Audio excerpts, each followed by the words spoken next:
So Jacob, you know that we do our DFS shows, right? Like our DFS What? for player profile. You do a DFS show? We do. We do it every Friday. I know that you have, you sometimes forget things from time to time, but yeah, we do the show. Jacob it's really doesn't funny. Jacob's not forgetting. He's just not there. Well, I think I'm there. I've been there every time. So I'm in different places. Occasionally I do it from Toronto. Occasionally I do it from Winnipeg. Occasionally I do it from Vancouver Island. But I've been there in some capacity. Different backgrounds and all that kind of good stuff. The background changes, but my face remains. It's true. It is true. He actually is there for the most part. But no, we had this show this past week, right? And I had a lineup where for DFS that I wanted to play Kadarius Toney, Christian Watson. I knew you would never let me play that, so I didn't even discuss it. Oh, we should have. I played Christian Watson this week. I played a ton of Kadarius Toney. I played a ton of Christian Watson. Axel's in here saying, fuck JT, of course, again. I already see you in the chat. Big shout out to everybody in the chat. And we already have questions lined up too, by the way. So if you guys have any questions for us, please get in the chat. But anyways, I played in DFS, ended up winning some decent money this past week off of a couple like weird lineups that I didn't even like dream I would ever bring up to you as like a success story, right? You should have brought up the Christian Watson thing on air because we didn't talk about that game. No, unfortunately, we did the show before Zeke was ruled out. Like when we were doing the show, we were kind of assuming Zeke was going to play. I think pretty much everybody was until Saturday. I ended up playing a lot of Christian Watson because I was like, I'm going to play 100% Pollard. I don't care how popular he is. I'm going to just play him. And then I was like, well, how do I make that kind of interesting? Like I probably have to play somebody from the Green Bay side. And I didn't want to play Sammy Watkins, obviously. And so I was like, well, I think Lazard's a decent play, but I was in on the Watson idea. So I actually played Christian Watson quite a bit. I would have been down with that on the show, especially once the Pollard thing became a thing. Yeah, and then I loved, of course, JT, which was, one of the success stories from our lineup. Unfortunately, we had Juju Smith-Schuster, who ended up getting hurt. And I think that we played Jerry Jeudy in that. I don't think we played Jerry Jeudy in that one, but that was one of our main talking points. Anyways, it was somewhat of a success story, somewhat of an epic failure this past week, but I'm ready to kick this show off. You ready? I'm ready. Let's do it. All right, let's go.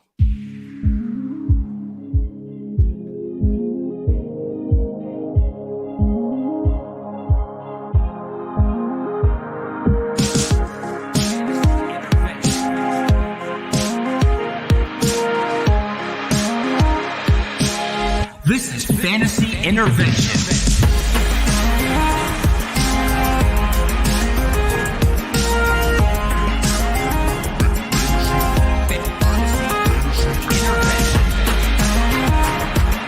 Now here to intervene with your fantasy life, Shane Manila, Jacob Sanderson, and Chase Vernon.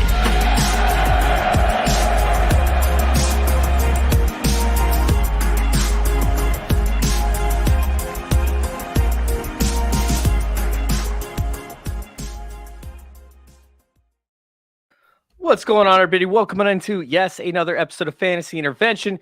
We're coming at you hot and heavy this week. We're coming in hot for a very difficult slate as we make our way into the playoffs for a lot of these teams. If you're out of the playoffs, I'm sorry. Can't really help you out with that. You probably weren't listening to our show enough to start out. But if you ended up making the playoffs, we are here to help. I'm Chase Vernon, of course. You guys can find me at FF_intervention. I'm joined by Jakob Sanderson, who you will find below. You guys can find him at Jakob Sanderson over there on Twitter and at FantasyJ77. Of course, Jason. What's going on, guys? How we doing tonight? Doing good, man. The grind continues. We're getting closer to trade deadline season. We're getting closer to I don't have to check this league anymore season. It's a fun season all around. It is, absolutely. Oh, man, unless you have those anti-tanking rules, of course, in Dynasty, but who likes to be a part of those leagues, man? That's BS. No, but I'm excited to talk some football. I'm excited to kind of dive into the slate, and we talked about it prior to the show, how I actually like this week, right? Because there's so many injuries, there's so many different ways you can navigate, and those 4 and 6 teams still have a chance to make the playoffs. Those 5 and 5 teams are pushing to make the playoffs. I feel like this has been one of the closer seasons that we've ever seen, because you have guys like Jamar Chase, who started out hot, ended up getting hurt. You have a guy like DeAndre Swift, started out hot, who ended up getting hurt. Jonathan Taylor started out slow, but now is picking up the heat.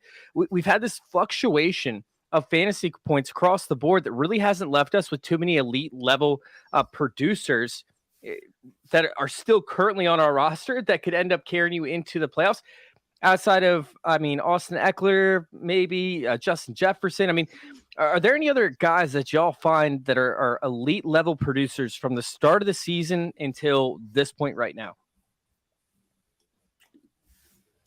That have been elite the whole way? Yeah. Tyreek Hill.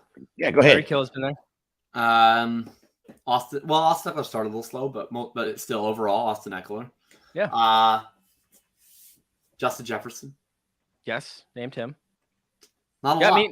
There just hasn't been like that many like dominant fantasy forces that we've seen actually, take into effect. I think Jay's having a little bit of lag issues, so he'll be right back currently. But let's go ahead and do a quick recap of our week last week. We do a little game where we pick players outside the top 20 at the quarterback position, or at the running back position and the wide receiver position, outside the top 10 or outside the top 15, at quarterback and tight end. This past week, it was actually pretty much dead even between myself, Shane, Jacob, and Jason. I ended up leading the way because I ended up having Cole Kmet finishing number one overall at the tight end position. I also had Deonta Foreman, which is kind of crazy because Deonta Foreman actually finished third out of our rankings. Wow. Ahead of him was Tony Pollard, and then your pick, Jeff Wilson Jr. Even Antonio Gibson for Shane ended up hitting at 14. Well, got right outside of hitting at 14. So we actually had a pretty good week overall. Jacob, you ended up slaying Jeff Wilson Jr. Jason ended up crushing Tony Pollard, of course. And then we had Shane picking the top wide receiver, and that's why he's not here today, with Gabriel Davis. It's pretty crazy. Like Shane's like, I will take Gabriel Davis until he finishes top 12. And he ends up finishing top 12 2 weeks later. And then he doesn't show up to run his victory laps, Jacob. So was there anybody that really surprised you this past week in terms of like sleepers that really stood out and that you should be looking at either rostering currently or rostering, in the future if they're still on waivers? Everybody I imagine is rostering this guy, but the Jeff Wilson thing is real, not just to put my own pick. He came in this first week, he was in an even 50-50, and I was looking at it like, okay, well, he's either going to stay that way, which is pretty good, or maybe he'll even get more. He was up over 60% of the snaps this week at 61%, so that's huge. I think you can rely on him pretty safely now as a high-end RB2 for the rest of the season. And, the other guy, Christian Watson, that we should talk about, I think it's easy to brush it off because people tended to have pretty bad priors about him as a prospect. Coming out.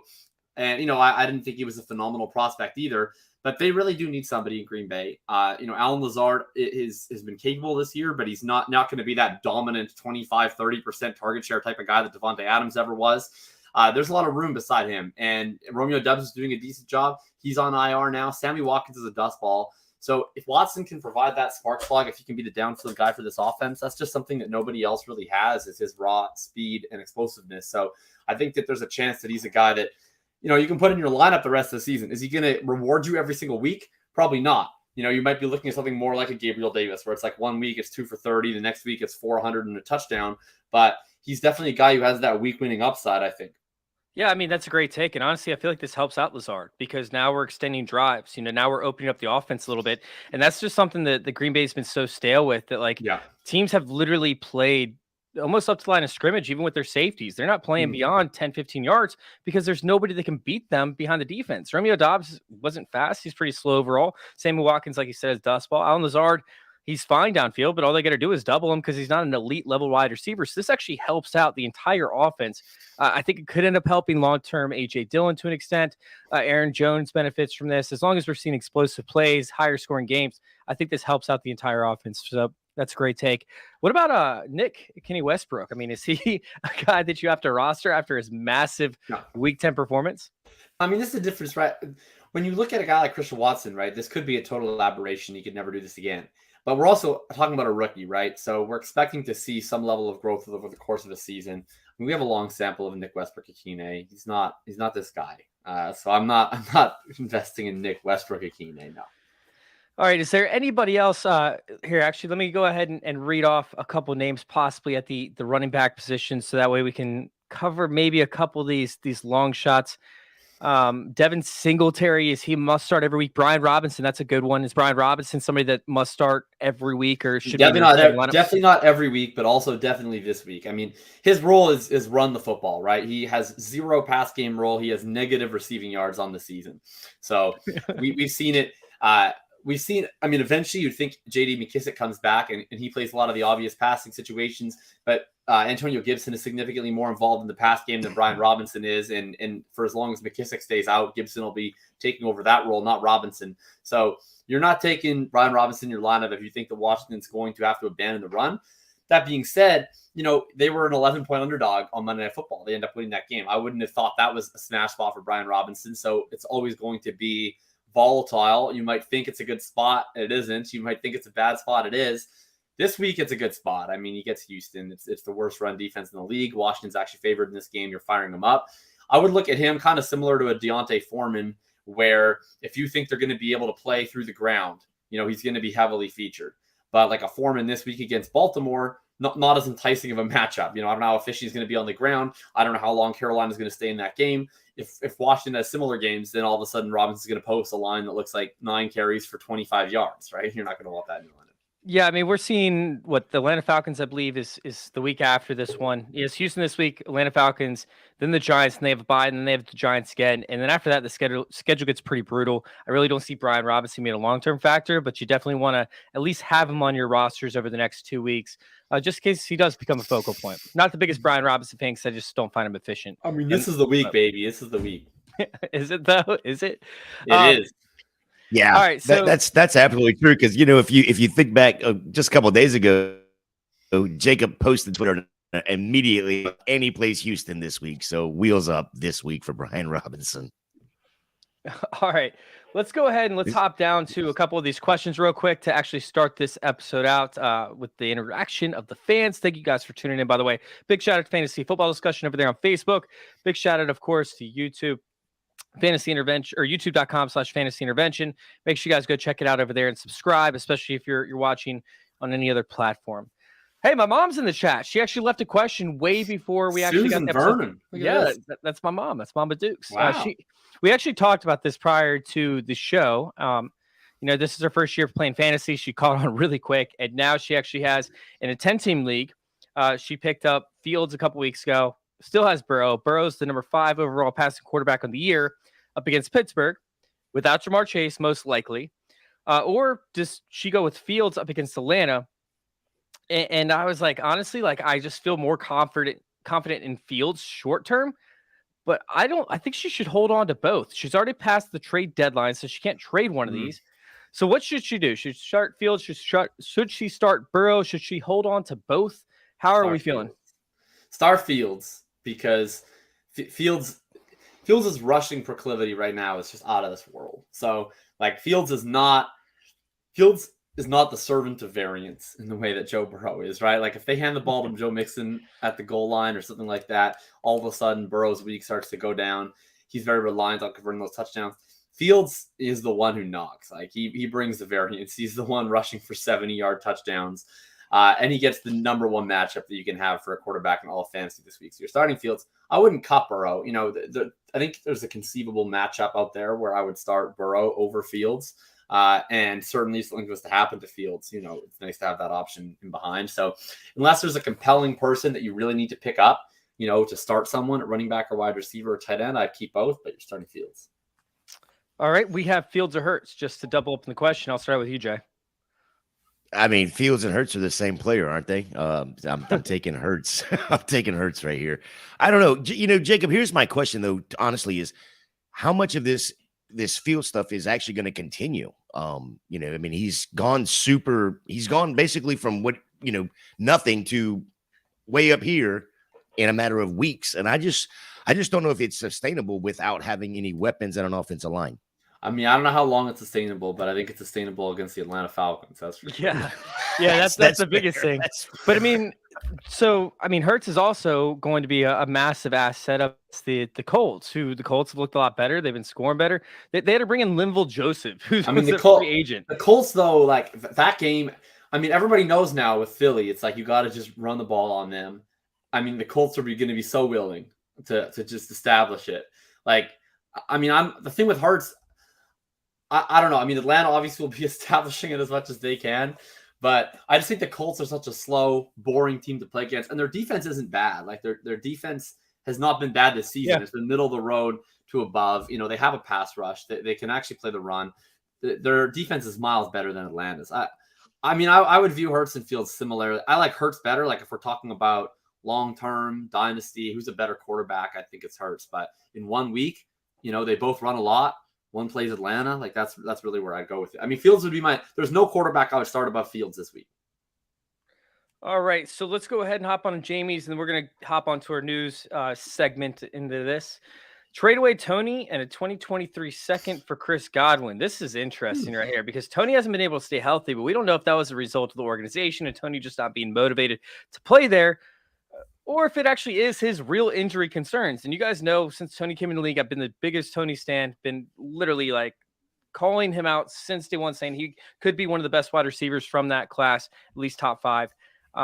Honestly, like I just don't know if I could move that for Godwin unless you're trying to rebuild your team. Jacob? I mean, Godwin's a target. Godwin's a target hog there in Tampa. I mean, he is. He's the number one target getter in Tampa. I just don't know what Toney's going to be in KC when they have a full complement of their wide receiving core either. I just don't know about that. Give me Godwin here. All right, so let's go ahead and hop on to our segment right here where we talk a little bit about some of the things that have happened this past week, some things we're looking forward to, and the biggest thing that we have to talk about over here is the Week 11 buys. I mean, we have Jacksonville, Miami, Seahawks, Tampa Bay Buccaneers. It just seems like 2 back-to-back weeks where the week buys and the injuries compiled at the same time have been brutal. And I know we have injuries every single year, right? We have bye weeks every single year. But the past 2 to 3 weeks, the combination of when these injuries have happened in complement to when or which teams are on bye have been brutal, and it's completely just blew up every single fantasy league in terms of the competing teams trying to get in the playoffs. Along with that, we all know that they don't like to give bye weeks away for Thanksgiving, right? Because they like to play 3 games on Thanksgiving, so they don't need bye weeks, right? So there's none next week. So what do we do with some of these players that are going on to bye? What do we do moving forward with some of our teams that don't have those fantasy assets? Like, where are we sitting with guys that are like Mike Gesicki or Evan Ingram or borderline rosterable players? I'm saying borderline rosterable players. Mike Gesicki, tell him to take a hike. Take a hike, Mike. Order him all up. Right, Rashad White. Let's go Rashad White. Rashad White. What do we do with Rashad White? You are holding Rashad White. Evan Ingram and Mike Gesicki, you don't need. I mean, if you're rostering those guys, you're streaming tight ends, or they're your backup tight end. If they're your backup tight end, what are you doing? If you're streaming tight ends, you know, let them go. Grab a new fish, put the other fish back in the pond. You know, stick your line in there. Keep that line nice and supple. But you're. Rashad White, you got to hold. I mean, I think that this injury actually to Leonard Fournette is actually making people less in on Rashad White than they would be if he didn't get hurt, because he outsnapped Leonard Fournette 28-22 before Fournette got hurt. I think that some people were like, oh, you know, he had this big game with Fournette hurt and Fournette will be back. Like he was already taking over that backfield in that game before Fournette got hurt. So, I mean, I would probably rather have White the rest of the way. Is it to a point where like we want, like we're going to see a timeshare essentially, and then like White's going to essentially just have carries at into the red zone or carries inside of the 20s? Like what do we expect Rashad White's role is going to be moving forward in comparison to Leonard Fournette? Because we've seen Leonard Fournette take a break around this time in multiple different seasons, and he comes back towards the end of the season strong as hell, Uncle Lenny going to town and ruining fantasy leagues. So what do we expect Rashad White's role will be moving forward? I mean, I think it's volatile for sure. Oh, see you, Jay. I think it's volatile, and I don't know for sure what it'll be. But, I mean, he had a better role than Lenny in that game. He started the game. He played the last drive of the second half. He started the second half afterwards. Like, it was a rotation, but he was the leader of the rotation. So if you're asking me which one I'd rather have the rest of the season, it would be Rashad White. You know, like to me, he's already earned a timeshare with the veteran back. You don't put that toothpaste back in the tube. So to me, worst case scenario, it's a timeshare and it's even at 50-50. Best case scenario, he just keeps going and it's Lenny that gets reduced into just a change of pace role. So to me, it's Rashad White. all the way. You know, I'm still rostering Lenny and everything like that, but I'd rather have Rashad White rest of the way. All right, I'm going to pose a question to you, Jacob, just because I want to try and get some leverage for those in 12-team leagues. I want to try and figure out where your mindset's at. And I'm going to bring up all these players that are on bye this week. Well, not all these. I'm going to bring up a few players on bye this week, and I want to know which one you would drop in order to pick up a player if you ended up being desperate for a play. Okay. So we have, let's say, Tyler Lockett, DK Metcalf. We'll say Jeff Wilson Jr. for the Dolphins, of course. Raheem Mostert we'll bring up as well. Travis Etienne, Rashad White. Which one are you dropping to pick up a player because you need to fill a roster spot? Raheem Mostert. I mean, he's a backup now. Is there anybody else aside from Raheem Mostert that you'd be willing to drop to fill a roster spot just to make sure that you get a win this week? The rest of the list, you kind of ran through them, but I heard Etienne. You're not dropping Travis Etienne. Get out of here. Tyler Lockett? No, I'm not dropping Tyler Lockett. No. Okay, Jeff Wilson Jr. No, you're not dropping Jeff Wilson. All right, cool. So I just wanted to make sure, just to get a win this week, you're just going to go ahead and bypass it, leave your roster spot empty.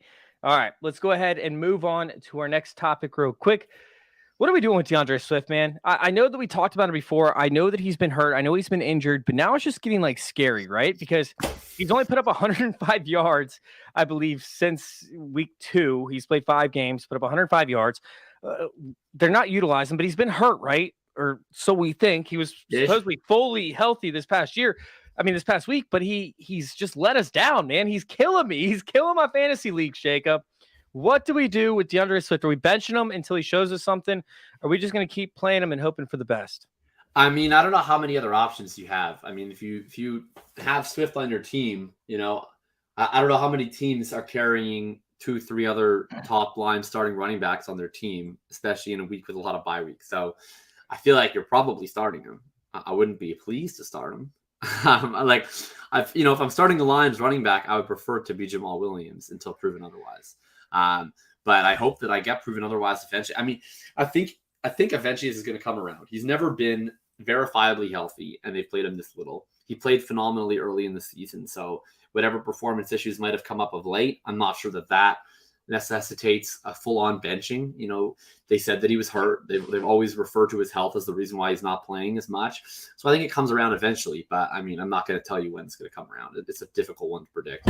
Yeah, I feel like we should be subscribed to some Viagra, get a little bit rock hard. He'd have less performance issues. He wouldn't be benched so quick, at least sent to the couch. I'm a little bit nervous about Swift, to be honest, and I'm one of the biggest Swift fans that are out there. But at this point, he's a back and flex option for me. I'm playing Jamal Williams over him in our fantasy intervention league this upcoming week. So that just goes to show, where he's sitting. I love a guy like Rondale Moore, who we're about to talk about here in a second. There are just so many better options than him that I'd much rather play even in the flex position up until I start to see something. But I'm not trying to move him. I'm not trying to bench him. I feel like right now, I'm not trying to drop him. I need to make sure that he's on my roster for this playoff run. All right. Let's go ahead and talk about Rondale Moore because he's seen a boatload of targets in the games that he's participated in. What was it? Jacob, I don't have the numbers in front of me, but it's 7+ targets in all but 1 or 2 games. Seen a lot of targets. Seen a lot of targets. It's awesome. It's amazing. And now no Zach Ertz, right? And we'll see. I mean, I don't know. We'll see if it holds up when Marquise Brown returns to the fold too. But at least for the moment, I mean, he's been a really, really strong every week flex, especially in PPR. Is there a bigger underperforming offense than the Arizona Cardinals? It is absolutely absurd how amazing this offense could be, but yet Cliff Kingsbury and Kyler Murray combined are just such a terrible combination. It'd be different if you had a veteran quarterback that could hold their coach accountable for the offensive system. If it was Aaron Rodgers or whoever that would say, hey, I'm not putting up your bullshit. We're going to operate this way. Or if you had a veteran coach that could,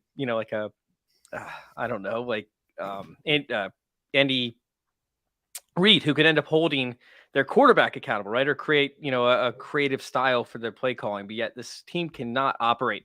So let's talk about Rondale Moore. Is he a must start every single week? Is James Conner a must start every single week?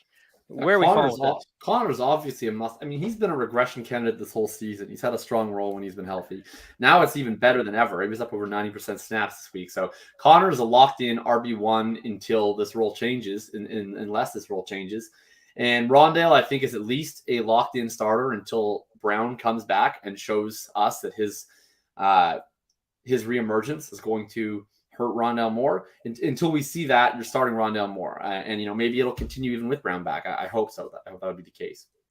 Yeah, honestly, I feel like it almost helps Rondo more to an extent. I know that the explosive plays can end up hurting his receptions because he might not see as many opportunities because Marquise Brown can take the top off and completely blow a drive. But at the same time, we could see a higher scoring offense that can end up helping Rondo more as a whole in terms of competing. The thing is that Arizona's been behind in almost every game. So it's not like, Arizona has a good defense that's keeping teams from scoring against them. Absolutely not. Quite the opposite. I feel like you still have to roll out Rondo Moore every single week, even when Marquise Brown comes back. If he comes back this week up against San Francisco, I'm still playing him. So yeah, I would still play him, especially the first week back, and then just see what happens, right? If Marquise Brown comes back and all of a sudden Rondo has 4 targets, like then you might want to scale back your expectations. But if he keeps balling, you just keep riding him until the wheels come off, really. What about Trey McBride? Is Trey McBride somebody you want to try and get on your rosters? Is he somebody that's rosterable in redraft? In terms of like, hey, maybe he could go off, or do you want to see what he has to offer first? I mean, I think you got to add him now if you want him because tight end's a nightmare. I mean, we just lost Dallas Goedert. We just lost Darren Waller. We don't know if David Njoku is going to be back this week. Gerald Everett is day-to-day. Mark Andrews is still day-to-day. There's not a lot of tight ends out there, right? So any tight end who has a chance to be anything is worth rostering right now. Trey McBride, phenomenal profile coming out of college. Has not done anything in the NFL yet. I'm not sure if he's going to do anything in the NFL this year or otherwise, but it's worth a shot, man. I mean, like we're talking about Greg Dulcich. He had a down week this week, but we're talking about him as in the conversation of tight end 7 to 12 range every week now. He was also just a rookie tight end thrust into an opportunity. So there's no reason not, I think, to take a shot at rostering Trey McBride. I wouldn't really want to start him this week if you have better options. Like I want to at least see what he has before you roll him out there. But say that you had Goddard or you had Waller or whatever, and you're looking for a solution at tight end, I'd try to pick up 2. I would try to pick up a Trey McBride for sure and maybe pick someone else up that's a little more stable. Let's say you're able to get like a Hayden Hurst coming off a bye and you also get a Trey McBride. Maybe you start Hayden Hurst this week, but you keep Trey McBride on the bench because you know that Hayden Hurst isn't really going to take you to the promised land. And then, eventually if McBride starts to assert himself, then he becomes your longer-term solution. Yeah, if he's seen 6 targets a game, that's still tight end 1 in most cases. Right. So, I mean, we've seen the rookie tight end emergency over this past 2 years, right? We've seen now Dulcich this year. We've seen Isaiah Likely, who could potentially, like, if it wasn't for Mark Andrews, he would be a tight end 1 almost every single week, it feels like. And now we're possibly going to see some of these other guys really step up, such as Trey McBride. Daniel Bellinger was also a guy who stepped up for the limited time before he broke his eye socket. Yeah, so this is a guy that is more talented. I think he was the highest drafted tight end in 2022 now available with the starting position. So if you want him, you probably got to get him now before he gets too much hype behind him. All right, let's talk about one more news topic, and then we will answer your questions over there for everybody checking it out. This is one of the most disappointing things for me that's happened all week, Jacob. It's sad. It's legitimately sad because I posted a list of all the teams that I didn't want Eno Benjamin to go to. And Houston was probably my number 1 team as the teams I didn't want him to go to. And then I posted a team that I would be okay with, which was the Seahawks. I posted another team that I would be okay with to an extent, and that was the Saints. And then I posted the team that I really, really wanted, and that was the Chiefs. All 4 teams, I should say, put in waiver claims for Eno Benjamin. He ends up with the team with the worst record. Oh, R.I.P. Eno Benjamin. I mean, look, if Eno wasn't so dope, then he wouldn't have gone to the team with the first waiver priority. That's what I'm saying. Eno is dope. He was with a bad coach, with a quarterback that didn't pass the running back, and now he ends up playing a backup role to a workhorse back with fucking Rex Burkhead. I mean, who knows? The offense. Well, look, I'm not too worried about Rex Burkhead. Okay, I mean, let's just be honest here. Like I'm not sure if Eno can make any gains on Dameon Pierce, but what I like about this spot is that the other running backs in this backfield are absolute jabronis. I mean, we're talking about Rex Burkhead, Dare Gumbawale. So to me, at worst, once he gets integrated into the offense, like within a couple of weeks, if Pierce was to suffer an injury, becomes an easy start RB2 option in fantasy. So that's interesting. And then, if in the meantime, I would imagine that he probably takes over the Burkhead, Agumbawale passing down role pretty quickly. I don't know if he could just be a complimentary piece to all those guys, right? Because I mean, they already know the blocking schemes. They already know what's happening. They want to make sure they protect Davis Mills for everything, which I don't even know why that's the case. I have no think he needs idea. protection. I don't think he requires protection. Oh my God, it's terrible. But no, it's sad, man. Where would Benjamin land? I just want to play fantasy for a moment, right? We're gonna play fantasy about fantasy football. We're gonna have a fantasy about fantasy football. Where would Benjamin fall for you in your rankings for the season if you landed with the Chiefs? Would he be an automatic starter? Would he be an RB1 every week? I mean, can we just fantasize for a second? Where I don't have a clue. So I mean, the more interesting thing to me is like, what were they going to do, right? So they were going to claim Benjamin. I assume Ronald Jones would have been straight released if they were successful in that claim. Yeah, absolutely. Is dressing on game days in this scenario? Like, and if he is, yeah. Then who is it? Like, are they cutting Clyde? Are they healthy in Clyde? Because they're like, because I don't think that I think McKinnon is like the only running back there who actually like excels in his assignment, to be honest. Like, right? Like he's the only one. Like, he's the only one. Because I don't think you're like is probably most similar to McKinnon in skill set, but like he's doing his job. Like he's out there on the passing downs, he's catching passes, he's getting his pass block assignments. Like he's doing what he's supposed to. These other goofballs are not, right? Like Pacheco is a solution in the sense that he has more juice than CH, but he's not actually good. No, he's not. And I can't stand every victory lapping Isaiah Pacheco. Like, look, well, I'm gonna fucking pick him as my start this week because running back sucks. I almost took him. Like if they're gonna give him 15 carries, I don't give a shit. We're talking about Brian Robinson. We're starting Brian Robinson. Brian Robinson's like a total butt cheek. Right, so Pacheco sucks, but he is fast, and so if he gets a wide open hole, he can run through it. Like he's capable in that sense. And Clyde Edwards-Helaire like is also slow and bad. So fast and bad is better than slow and bad. He's still bad. So yes, I do think if had gone there, he would. But I don't know, man. I think Ronald Jones is a lot better of a running back than Clyde Edwards-Helaire and Isaiah Pacheco. They don't even give him a chance. So, all right. Well, let's go ahead and let's talk about some of these listener questions, the people that are still in the chat that have been waiting for us to answer their questions. I believe this is Axel right here. He traded CMC for Henry and Fields. He's currently 4-5 on the bubble for the playoffs. Did he make a move to advance his potential to make the playoffs by acquiring Fields and Henry? And honestly, it just depends on who your quarterback is. I don't hate it. I mean, Elijah Mitchell is going to get part of the workload over there for the 49ers. They want to keep CMC healthy for the playoffs. They still want to make sure that they make the playoffs, but they want to be healthy for the playoffs. For sure. Jacob, what's your take? CMC for Henry and Fields? I mean, depends on what your quarterbacks are. Like, I mean, I think that if you're gonna, well, I don't know. Like, it depends what the value of a replacement. Do you have Lamar Jackson at quarterback? Like, I prefer CMC to Henry the rest of the season. I don't prefer him by so much that if you're starting like Kenny Pickett, if you're just I'm going to assume that you're streaming quarterbacks, like that you just don't have like a very good entrenched starter. In that case, I would take Henry and Fields. If you have another comparable quarterback option to Fields, then I would take CMC. What about like Tua? Yeah, that's fine. Tua's been balling. I would take CMC. I wouldn't need Fields with Tua. Although he's on bye this week, I guess, right? So if you're 4-5 and you have Tua, right? So what are the other buys? Tua's. What about Lawrence? Kyler's, whatever. Lawrence. Stream City. He's Stream City. Yeah. All right. You also have. Wait. Oh crap! I just lost it. You also have the Geno Smith, Tom Brady. These are all streamers. All these guys are streamers. All right, cool. All right, let's go ahead and hop down to this one. This is definitely Axel. He said, just out of curiosity, asked about the trade. He traded Kenneth Walker and DK for Jonathan Taylor and Keenan Allen. Who wins? I mean, I think it depends on like how many flexes. Like Keenan Allen, like he's not to be relied upon. So I would say like I would prefer JT over Kenneth Walker. I think that if you're talking like 2 wide receivers, 1 flex, maybe DK's in your flex, you don't necessarily need him all that much. Then I think it's fine to just take the risk here.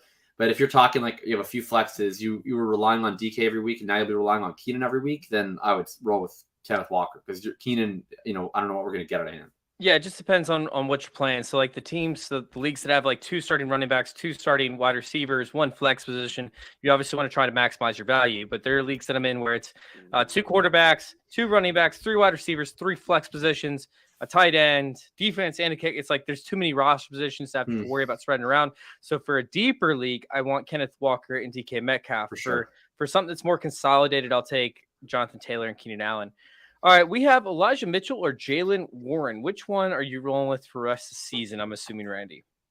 I would take Mitchell. I mean, they're both kind of similar. They have a standalone role. It's not a particularly startable role. I guess Mitchell's is a little more startable. Mostly, I think you're looking for an injury for these guys to be more than like a flex consideration. And I would like Elijah Mitchell with a CMC injury a lot more than I would like Warren with a Harris injury. Just that the Niners backfield is a lot more lucrative than the Steelers one. I agree with you being more lucrative, right? But I do think that the Pittsburgh Steelers, that they get to a point, right, where they are out of the playoffs, right? They don't have a chance of anything happening. And Najee Harris gets a little bit banged up. For the fantasy playoffs, I think it's a lot more likely that we see Najee Harris benched for the rest of the season. Does Tomlin have that in him? Like, is Tomlin capable of the soft tank? I wonder if he's too competitive. It doesn't matter. It's not up to, well, I guess it's kind of up to him. But I mean, honestly, like I just feel like there's a lot higher chance because Najee Harris hasn't been efficient anyways. And Jalen Warren is already pretty much the starting running back for the Pittsburgh Steelers. I mean, he is. He's better. Not. He's better. Well, actually, I don't even know if he's better. Like, Jalen Warren comes in, he gets draws and dump offs, he posts better stats. I think Najee Harris sucks. I'm far from convinced Jalen Warren is good. He just looks so much more explosive to me. I mean, I'm open-minded to it. I'm not saying he's for sure not better, but I'm not yet fully convinced that he is better. If that makes sense. Yeah, I get it. I just would much rather think that they're going to bench Najee Harris to finish out the season. I want to live in that world, man. I do. I want that reality to be my reality for sure. All right, so Adam comes in. He says, "Sup, guys? I'm in a tough spot. 4-5. Need some advice. I have Alexander Madison on my bench, but looking to possibly drop him for Pacheco. What are the thoughts? I understand that Dalvin Cook deals with these injuries, but I'm not a handcuff type guy for guys like Alexander Madison. I understand like this is almost like the Khalil Herbert versus David Montgomery situation, but David Montgomery is not good. Dalvin Cook's good. And typically, like, I know we just talked about injuries in the past one, but I also like Jalen Warren more than Elijah Mitchell because Elijah Mitchell sustains injuries as well. For Dalvin Cook, who only misses 1 or 2 games every single year, he still seems to miss 1 or 2 games every year. Yeah, I mean, Dalvin Cook has a legitimately chronic condition with his shoulders, right? So the whole right side of his body. The whole right side of his body. But I'd rather have a guy who's starting for his team at running back on a high-powered offense that we know is going to get work. To me, the answer is simple. Like I always put in my column, check out Hitchhiker's Guide to Running Backs. I always do a waiver priority listing. And what I always do is I classify each of the ads as either stash, meaning like you kind of just want to let this guy's talent rise to the top over the course of a year, standalone value or contingent value, right? Because I always say like you should make these decisions based on the context of your lineup, so my rankings might be adjusted for that. If you need Pacheco to start, if you don't have another starting option, then you got to drop him for Isaiah Pacheco, right? But if you have a comparable option to Pacheco already on your team in terms of starting, like you're not actually starting Alexander Madison, you can leave him on the bench, you have a comparable option to Pacheco. I like Madison's upside more. Like Pacheco isn't good. He's going to be losing pass down work to McKinnon. I would assume that if McKinnon was to get hurt, Clyde would take more of the passing work than Pacheco would. He doesn't catch any passes ever. So I think what we have on Pacheco right now is pretty close to the ceiling for him. Whereas Madison, I mean, if Cook gets hurt, Madison's a locked-in RB1. We've seen this show before. So I would prefer Madison in a vacuum if you already have 2 strong running backs. But if you don't and you need to start Pacheco, then I would do that. All right. Is Higbee a good start at tight end? Yes. I don't think we need to really dive too much more into that. I mean, if he lives and he breathes, he's a good start at tight end. And doesn't have a primary wide receiver on his team. Start the hate crime. All right. Last one, and we'll hop into the first our first part to our final segment. And then we'll alternate between questions and positions so that we don't want to bore people about running through that. All right, Brian Robinson or Pacheco. I'm going Pacheco over Brian Robinson this week. Didn't you pick Brian Robinson this week? No, fuck no. I hate Brian Robinson.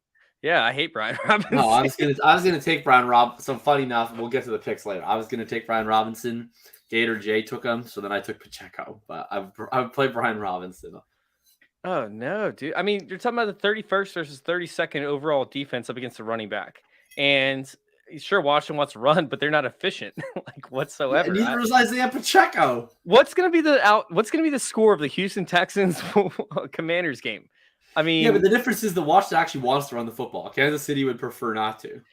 Yeah, but Kansas City wants to score touchdowns. Washington doesn't. Right, and because they want to score touchdowns, they want to not give it to their shitty running backs. They're like the only times that they give it to their running backs is when they're winning by multiple touchdowns. Like when they're in a competitive game, they're like they look down at the running back room, right? They see Clyde's little puny body, they see Pacheco who can't see, and they look at McKinnon. They're like, well, I can't really run, but like whatever, fuck it. McKinnon, you get out there, run some pass routes, block some D linemen. We're not running anyway. Fuck this. Like that's like. If they're in a competitive game against the Chargers, I mean, Kansas City is liable at any given week to have 10 rush attempts. They are, but we also have no receivers over there, right? I mean, Schuster is probably going to be out. I mean, Kadarius Toney. Okay, the real answer is McKinnon. Then I'm changing my pick this week from Pacheco to McKinnon. All right, is Keenan Allen worth? We'll do this last one and then we'll switch over. Is Keenan Allen worth keeping? I picked up Parris Campbell since Matt Ryan came back. I might just start Parris Campbell. I love Parris Campbell. I live in this world where Parris Campbell's relevant. I can't. I'm not living in it. It's so funny because you literally hate every Colts wide receiver, yet you're a Colts fan. I love every Colts wide receiver. Because the Colts suck, and part of the reason they suck is because they're shitty wide receivers. They're not shitty wide receivers. It's been shitty play calling and shitty offensive schemes drawn up by the Colts offense. It's year 4 for Parris Campbell. Now he's turned to corner. Well, no, he was hurt. He was been hurt. He's just been healthy. He's been dominant since year 1. Oh, dominant. Yeah, yes. Whenever I think Parris Campbell, the word that springs to mind is dominant. Well, what was his stats in 2021? Like 10 routes run, 10 routes run, or maybe 8 routes run, 1 target, 1 reception, 51 yards, and a touchdown. Yeah, so I'm just saying his touchdowns per route run, his yards per route run are absolutely nuts. They're dominant. I'm crying over here. This is hilarious. All right, let's go ahead and let's finish off, or let's start our next segment. We're gonna pick a quarterback who is outside the top 15, who has a chance to finish inside the top 10. None of them. They're all bad. I took a technicality on this because if not, I'll just take Kyler Murray. But Kyler Murray / Colt McCoy. But I took a technicality. Look, you can take Kyler if you want, but then you got Kyler. Take Kyler. No, you can't splash. You did this earlier in the season. Yeah, but it was fine with me, but you can't. No. So you took somebody else. So I'm gonna actually call it technicality, right? Where I'm actually gonna take the guy who should be outside the top 15, and you're gonna let me have it anyways. You're gonna let me have it. Who's this bum? I'm gonna take Russell Wilson. I mean, sure, why not? I mean, I don't know. Who's he throwing to now? Kendall Hinton? Yeah. He's gonna be quarterback. Montreal Washington, Tyree Cleveland. Oh my God, I can't. I can't. It's bad. It's bad, but they're facing Oakland, who's even worse. So they don't have a running game. Yeah, they don't have a running game. They literally are going to need to pass the ball to an extent at some point throughout the game. This is probably a game that you should take the under in, people, like 100%, because we saw what happened with Devontae Adams the last time they played, where he actually did okay, but it took him like 15 pass attempts in order to give you 100 yards and a touchdown. And that's pretty much the only thing that happened. I still think that the Broncos end up losing this game by a significant margin. We're going to see an under. Are you yawning at the game, Jacob? Yes, that's what I'm doing. Yeah, it's the game. So no, I'm taking Russell Wilson to finish in the top 12 this week. Sure. I will take Kenny Pickett because I hate all of the options, but I hate Pickett slightly less than the other options. All right, and then I'm going to go ahead and read off Gator J's real quick. We have Gator J, who's taking Derek Carr up against Denver. He said quarterback 9, quarterback 15 last 2 weeks, 4 touchdowns, 0 interceptions in those games. He was only 1.5 from being a top 10 in both weeks. These are facts. Denver traded their best defensive player, so look for Carr to have that extra time in the pocket. No, All they right. didn't trade their best defensive player. That's absurd. Patrick Surtain is their best defensive player. 100%. It is. And I would make a case for their safeties after that. But yes, Bradley Chubb, when healthy, could be their top 3 defensive player. He's good. Good player. All right, let's go ahead and answer another question real quick, and then Yes, we'll hop on. He said, yes, please. Who are you, Shane? Robert comes in and asks, I'm currently rolling Justin Jefferson, Diggs, AJ Brown as flex. Wow, that sounds great. He always has these. He always has these elite level teams. It's absurd. Robert, 4-man league. Share the wealth, man. Share the wealth. All right, my RBs are Cook, Gibson, and Jeff Wilson. I got offers Saquon and Mike Evans for Diggs and Jeff Wilson Jr. Should he do this trade? Yeah, I would do that trade because the difference between Saquon and Diggs going forward, I think is pretty minimal. But the difference between Saquon versus Antonio Gibson is much higher, I think, than Diggs versus Mike Evans. So I would do that. Yeah, absolutely. And you're still going to be able to roll AJ Brown in the wide receiver spot and then figure out who your flex is. So yeah, absolutely 100% do that. All right, one more. Should I drop Pitts? And I also have and likely. I feel gross. I've never rostered 3 tight ends. I actually do this in my ESPN league for my home league right now. It's a 12-teamer. And I literally have Komet, Dalton Schultz, and likely. So I'm in a very similar spot. I've tried to trade for Mark Andrews, and that's what you should do. You should try to trade and move up if you can. Yeah, I mean, look, I don't want to answer his questions. Like the answer in like a dynasty league is easy because it's like always like obviously just been really good in all his peripherals, and that's what you should be focusing on. In a redraft league, like I get it. Like I get it. If you're not like a person who naturally is going to be the one to be like, no, I'm looking at the target share, I'm looking at the air yard share, I'm like waiting for the statistical regression and like can accept that.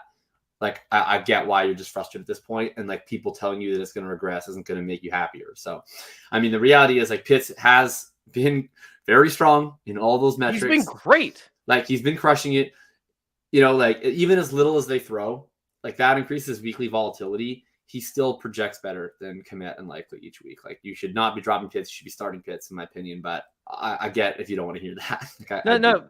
This is the thing. This is those that watching the games versus just covering the analytics, right? Because I've watched every single game with Kyle Pitts in it. I've watched every single snap that he's played, and he's been open. And Marcus Mariota has been inaccurate, not being able to hit him. So this is one of those situations where you can listen to the analytics, you can listen to everything that everybody's telling you about the projected stats, the air yards, everything like that. When you watch the games, you understand why Pitts isn't putting up points is because he's getting missed.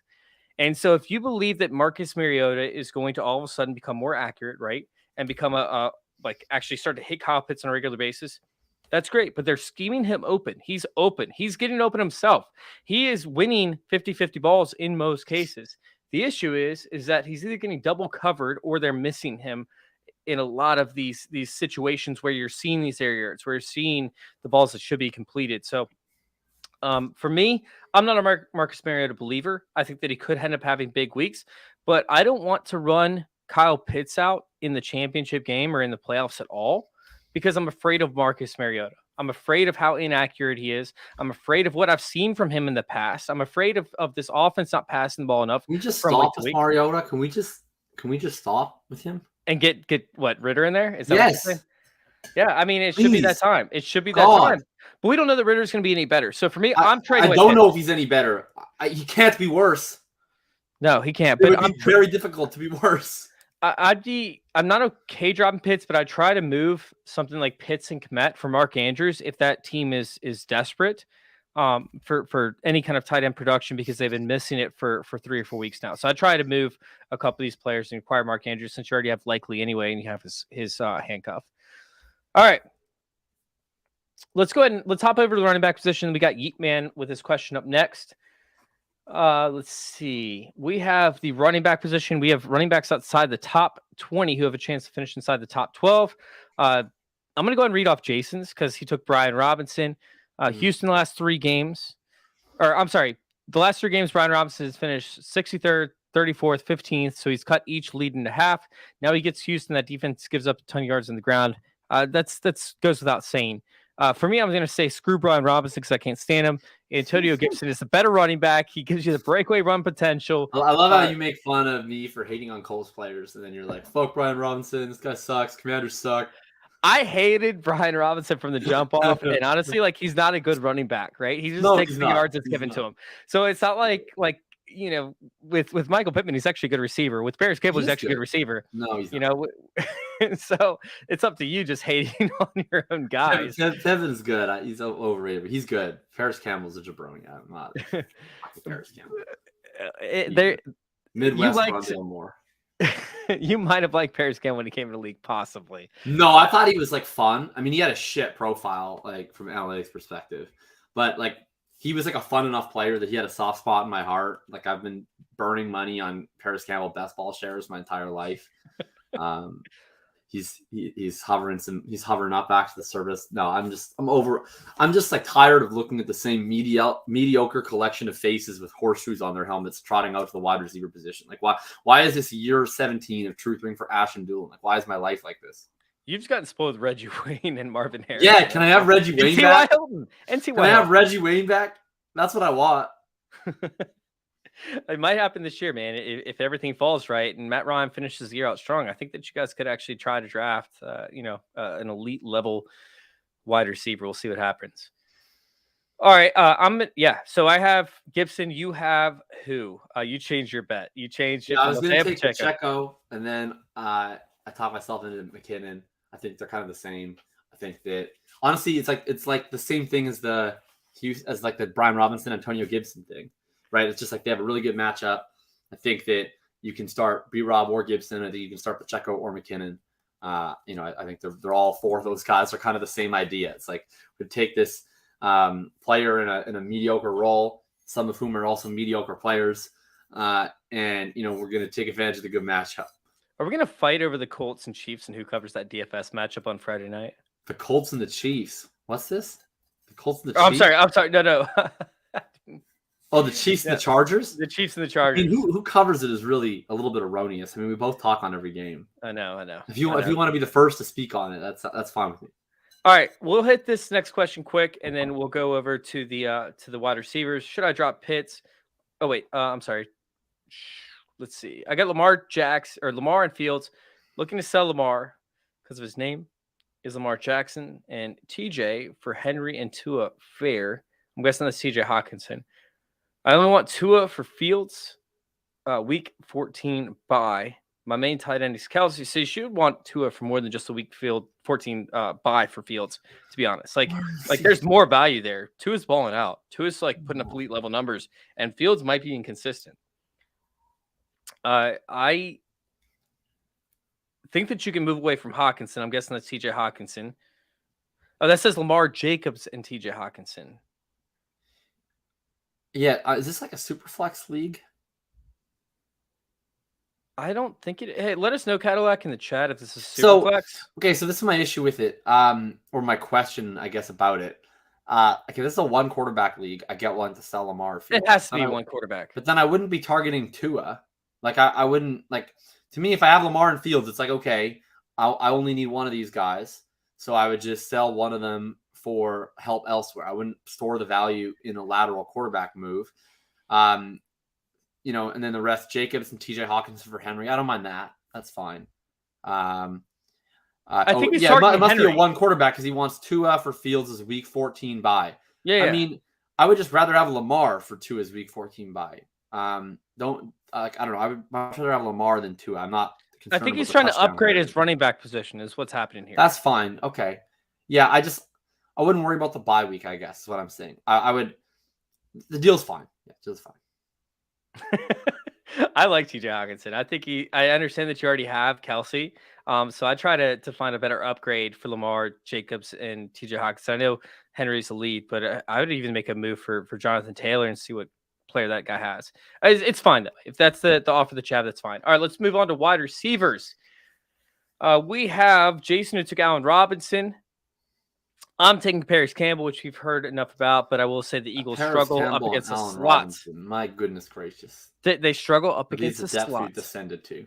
The Eagles struggle because slot, dude. They do. Okay. They do. 22 slot snaps last week. Dominated the touches, and we all know he'll probably be good. He'll probably be good. Like he's fine for fantasy. He just aggravates me. Wide receiver one. It's Wide not a receiver bad one. pick. Not a bad pick. Wide receiver one. He does have more top 15 wide receiver performances this year than Michael Pittman. Does he really? Oh, that's Actually, great. That's a good stat. That's cool. Yeah, that's true. It's a fact. I've been setting that to the Pittman bros in my life. You haven't said that to me. Why are you just telling me about true. this? I don't know why I haven't texted you that. I'm the biggest Pittman bro you have. Well, because but you're also a Campbell bro, so I don't want to like give you something. You don't want me. You don't want to give me ammunition. I don't want you to be happy. No, I just want you to be sad. Well, you just got me really happy and sad at the same time, Jacob. I think I need some Viagra at this point. I mean, I'm taking Chris Olave. I don't know why he's so far down. He's down at 24. That seems rude. I guess people think the Rams are still a very difficult matchup. They haven't been this year. They've been totally middle of the pack in terms of fantasy points allowed to the wide receiver position. We just saw Hopkins and Moore both have their way with them. Chris Olave had a down week last week, but overall, he's been one of the most consistent wide receivers we have. He has a downfield role, so we know he has that big play ceiling. I'll happily ride with Chris Olave against such competition, in air quotes, as Allen Robinson and Parris Campbell. All right, let's try to run through some of these before we hit the tight end. We only have a limited amount of time. Yeah, very limited. All right, Kelsey and Kirk for Tyreek and Derrick Henry. Which side do you have? Backup tight end is Hurst and Dulcich. I would Kelsey. I'm always taking Kelsey. Yep, he has a positional advantage. 0.5 PPR 14-man league. Need advice for wide receivers in a bad spot after Cup. My condolences. Need to start 3 of the following: Christian Kirk, Lazard. So, hey, real quick, Matthew, please try to save these for Sunday morning. We go live at 11:30 Eastern time to answer your starter set questions. We have a lot more information for deeper wide receivers, and we can give you a lot better advice. How much snow is in DPJ's game? It's one of the considerations. DPJ is going to be out for me. Yeah, I mean, you can't start them if there's 6 feet of snow. Yeah, this could be the first canceled game outside of COVID since I can remember. I tried to make bets on that game as soon as I saw the news report, and they already took everything off the table. Damn Vegas, how are they so ahead of time? Christian Watson, Nico's in a tough matchup. All right, dude, this is a tough one, Matthew. Yeah, I mean, I would take, I guess, Lazard. You need to start 3 of these. Hey, come back on Sunday morning. And let's answer this for you because we don't have enough information to answer these deep questions. I mean, we don't even know, like we said, if DPJ is going to be playing, how the wide receivers shaping up in LA. So we just need a little more time on that. Let's see. We have need flex help. 10-man PPR, Miles Sanders, Josh Palmer, Hollywood Brown if active. I'm benching.